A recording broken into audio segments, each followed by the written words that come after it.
Terima kasih Anda masih bersama kami dalam Breaking News Kompas TV. Yang Anda saksikan ini adalah visual terbaru di mana di depan Kedutaan Besar Vatikan di kawasan Gambir, Jakarta ini masih dipadati oleh warga yang sampai pagi hari ini masih antusias untuk melihat terakhir kalinya Paus Fransiskus berkunjung di Indonesia karena sebentar lagi saudara, pemimpin tertinggi Katolik sedunia, Paus Fransiskus akan meninggalkan Indonesia untuk melanjutkan perjalanannya ke Papua Nugini, saudara.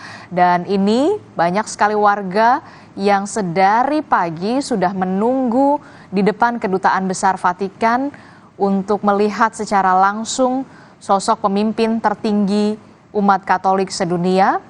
Karena seperti biasanya, saudara, di hari-hari kemarin pada saat Paus Fransiskus di sepanjang perjalanan, Paus Fransiskus selalu membuka kaca jendela mobilnya dan selalu tersenyum menyapa warga yang kemudian sudah menunggu sedari lama atau sedari pagi untuk melihat Paus Fransiskus.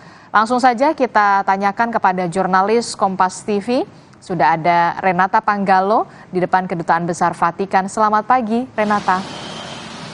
Renata, jadi informasinya jam berapa Paus Fransiskus ini akan meninggalkan Indonesia melalui Bandara Soekarno-Hatta dan bagaimana pula apakah ada pengamanan yang kemudian diperketat di sana, Renata?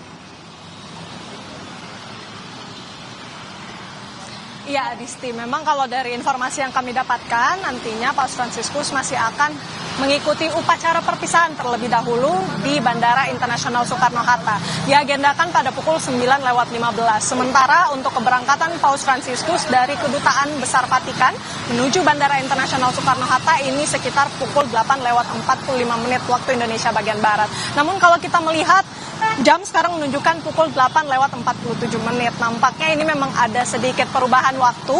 Namun yang bisa kami sampaikan memang informasi terakhir yang kami dapatkan, Paus Fransiskus ini akan mengikuti upacara perpisahan terlebih dahulu, baru langsung berangkat menuju ke Port Moresby, Papua Nugini. Adisti dan juga saudara, terkait dengan pengamanan khusus, memang sejak tanggal 3 September kemarin pun ini pengamanan juga selalu terus diupayakan oleh pihak kepolisian. Untuk sekarang memang sudah ada sejumlah penebalan, baik itu dari pihak Pas Pampres, kemudian juga dari gabungan TNI Polri.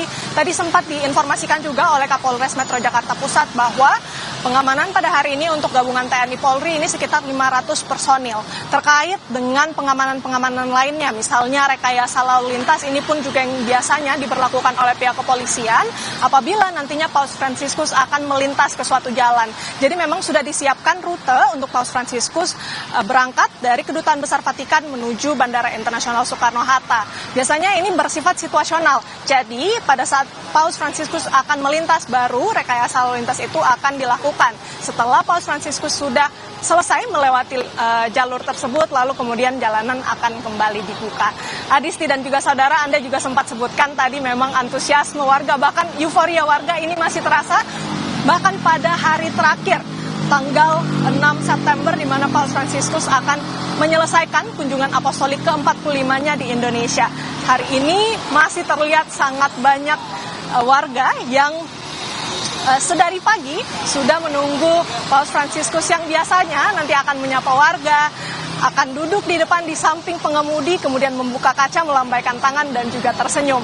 Biasanya juga saudara, selain tersenyum, melambaikan tangan, Paus Fransiskus juga bersedia untuk memberkati, berinteraksi dengan warga pada saat ia melintas di jalan. Jadi ini yang membuat warga semakin antusias, apalagi hari ini hari terakhir, jadi sangat dimanfaatkan oleh warga sekitar. Adisti dan juga saudara, tentu rangkaian kunjungan Paus Fransiskus 4 hari ini memang tidak bisa kami rangkum dalam satu live report saja. Ada beragam momen yang menjadi peristiwa bersejarah yang dimana Paus Fransiskus juga sempat bertemu dengan Presiden Joko Widodo. Kemudian ia memuji bagaimana semboyan Bhinneka Tunggal Ika ini bisa melawan intoleransi dan juga ekstremisme di Indonesia. Kemudian juga kemarin kita saksikan bagaimana hangatnya momen pertemuan antara Imam Besar Istiqlal bersama dengan Paus Fransiskus. Kita melihat gestur-gestur hangat yang ditunjukkan oleh Paus Fransiskus dan juga ditunjukkan atau dibalas kembali oleh Imam Besar Istiqlal. Kita melihat Imam Besar Istiqlal begitu hangatnya memeluk mencium kening dari Paus Fransiskus dan dibalas oleh Paus Fransiskus dengan mencium tangan dari Imam Besar Istiqlal. Begitu hangat bagaimana kemudian pesan-pesan toleransi dan perdamaian ini ditunjukkan secara nyata di muka warga Indonesia, bahkan untuk di mata internasional. Yang tentu kita harapkan bisa menjadi awal bagi masyarakat Indonesia untuk terus mempertahankan momen hangat ini, bisa terus menghidupkan momen hangat ini. Selain itu juga Adisti, kita ketahui deklarasi Istiqlal juga kemarin ditandatangani oleh Paus Fransiskus, Imam Besar Istiqlal, dan semua agama yang diakui di Indonesia, bahkan juga untuk penganut kepercayaan juga ikut ambil bagian dalam deklarasi itu.